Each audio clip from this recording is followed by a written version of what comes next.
Halo, bertemu lagi dalam video pembelajaran IPA. Kali ini kita akan membahas mengenai peredaran darah dan frekuensi denyut jantung. Organ sistem peredaran darah terdiri dari jantung dan pembuluh darah. Pertama kita akan bahas tentang jantung. Darah dapat mengalir ke seluruh tubuh karena dalam tubuh kita terdapat organ yang berperan sebagai pemompa darah yang disebut dengan jantung. Jantung terdiri atas 4 ruangan yaitu serambi kiri atau atrium kiri, serambi kanan atau atrium kanan, bilik kiri atau ventrikel kiri, dan bilik kanan atau ventrikel kanan. Serambi jantung terletak pada bagian atas, sedangkan bilik terletak pada bagian bawah. Darah dari seluruh tubuh kaya karbon dioksida akan masuk melalui serambi kanan. Kemudian darah akan dipompa ke bilik kanan. Di antara serambi kanan dan bilik kanan terdapat katup tricuspidalis. Katup ini mencegah agar darah dari bilik kanan tidak kembali ke serambi kanan. Kemudian, darah dari bilik kanan akan dipompa keluar dari jantung melalui pembuluh darah, namanya adalah vena pulmonalis. Darah kaya karbon dioksida akan dialirkan ke paru-paru. Di paru-paru, melalui proses respirasi atau pernapasan, terjadilah pertukaran antara karbon dioksida dan oksigen. Oksigen akan diikat oleh sel darah merah atau eritrosit, kemudian akan kembali ke jantung melalui pembuluh darah arteri pulmonalis. Kemudian masuk ke jantung bagian kiri, yaitu serambi kiri, lalu dipompa ke bilik kiri. Di sini ada katup namanya katup bicuspidalis. Sama, tugasnya adalah mencegah darah dari bilik kiri untuk kembali ke serambi kiri. Darah kaya oksigen akan dipompa oleh jantung, kemudian diedarkan ke seluruh tubuh melalui pembuluh aorta. Pembuluh darah. Pembuluh darah dapat dibedakan menjadi 3, yaitu pembuluh darah nadi atau arteri, pembuluh darah balik atau vena, dan pembuluh kapiler. Arteri merupakan pembuluh darah yang mengalirkan darah keluar dari jantung atau dari jantung, sedangkan vena mengalirkan darah masuk ke dalam jantung atau kembali ke jantung. Arteri berisi darah yang mengandung oksigen kecuali pembuluh arteri pulmonalis yang membawa darah dari jantung ke paru-paru.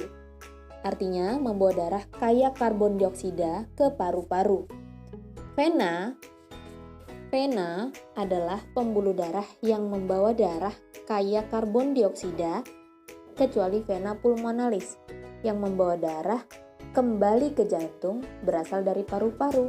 Artinya membawa darah kaya oksigen dari paru-paru ke jantung. Ujung arteri dan vena bercabang-cabang lagi menjadi pembuluh-pembuluh kecil yang disebut dengan pembuluh kapiler. Pada pembuluh kapiler inilah terjadi pertukaran antara gas oksigen dan gas karbon dioksida antara darah dengan jaringan tubuh. Berikut adalah perbedaan pembuluh darah arteri dan vena.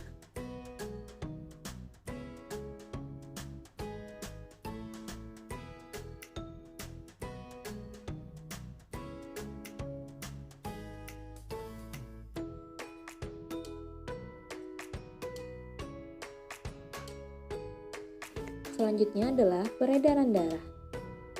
Peredaran darah manusia termasuk peredaran darah tertutup, karena darah selalu beredar di dalam pembuluh darah.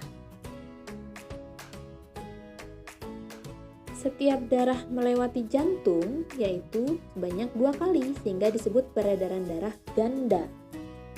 Pada peredaran darah ganda, dikenal peredaran darah kecil dan peredaran darah besar.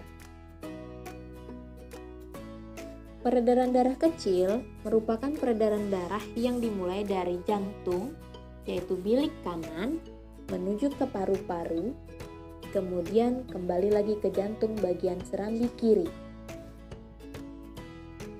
Peredaran darah besar adalah peredaran darah yang berasal dari jantung bilik kiri, dipompa ke seluruh tubuh, lalu kembali lagi ke jantung bagian serambi kanan.